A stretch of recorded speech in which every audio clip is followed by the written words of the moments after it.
ഊണൊക്കെ കഴിഞ്ഞിരിക്കുന്ന സമയത്ത് മധുരമുള്ള സോഫ്റ്റായിട്ട് എന്തെങ്കിലും കഴിക്കണം എന്നാഗ്രഹമുള്ളവരാണ് നിങ്ങളെങ്കിൽ ഈ റെസിപ്പി എന്തായാലും ഒന്ന് ട്രൈ ചെയ്ത് നോക്കൂ. വണ്ണം കൂടുമെന്ന് പേടി വേണ്ട, നല്ല പ്രോട്ടീൻ റിച്ചും ആണ്. അപ്പോൾ ഒരു ബൗളിലേക്ക് ഏതെങ്കിലും ഒരു നട്ട് ബട്ടർ എടുക്കുക. ഒരു 2 ടേബിൾ സ്പൂൺ. ഞാനിവിടെ എടുത്തിട്ടുള്ളത് ഹേസൽനട്ട് ബട്ടറാണ്. ഇനി അതിലേക്ക് 1.5 tablespoon unsweetened cocoa powder ചേർത്ത് കൊടുക്കാം. പിന്നെ വേണ്ടുന്നത് ഹേസൽനട്ടിൻ്റെ പൊടിയാണ്. ഞാനിവിടെ ഒരു 3 ടേബിൾ സ്പൂൺ ഹേസൽനട്ടിൻ്റെ പൗഡർ ചേർത്ത് കൊടുക്കുന്നുണ്ട്. അടുത്തത് മധുരത്തിന് ആവശ്യമായിട്ടുള്ള ഡേറ്റ്സിൻ്റെ പേസ്റ്റാണ് ചേർത്ത് കൊടുക്കുന്നത്. നിങ്ങൾക്ക് സിറപ്പോ ഹണിയോ മേപ്പിൾ സിറപ്പോ ചേർക്കാവുന്നതാണ്.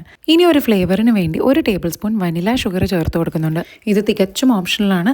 ഇനി നിങ്ങളുടെ കയ്യിൽ വനില എസൻസ് ഉണ്ട്, നിങ്ങൾക്ക് ഇഷ്ടമെന്നുണ്ടെങ്കിൽ 1 ടീസ്പൂൺ ചേർക്കാവുന്നതാണ്. ഇനി ഇതെല്ലാം കൂടെ നല്ലതുപോലെ മിക്സ് ചെയ്ത് കയ്യിലേക്ക് ഇതുപോലെ ഉരുട്ടി ലഡ്ഡു കണക്കാക്കി എടുത്തു കഴിഞ്ഞാൽ നമ്മുടെ ഈസി പീസി ആയിട്ടുള്ള ചോക്ലേറ്റ് ഹേസൽനട്ട് ബ്ലിസ് ബോൾസ് ഇവിടെ റെഡി ആയിട്ടുണ്ട്. ഇതിന് സത്യം പറഞ്ഞാൽ ഫെറേറോ റോഷയുടെ ഒരു ടേസ്റ്റാണ് കേട്ടോ, ഹെൽത്തി വേർഷനാണ്. അപ്പം നല്ല ടേസ്റ്റുള്ള ഒരു ഹെൽത്തി ഡെസേർട്ട് ഉണ്ടാക്കാൻ വേണ്ടിയിട്ട് ഇനി മണിക്കൂറുകൾ അടുക്കള കളയണ്ട, പെട്ടെന്ന് തന്നെ ഉണ്ടാക്കാം. ആഡഡ് ഷുഗറും ഇല്ല, പ്രോട്ടീൻ റിച്ചുമാണ്. അപ്പോൾ മറ്റൊരു റെസിപ്പിയുമായി നെക്സ്റ്റ് ടൈം കാണാം. ബൈ.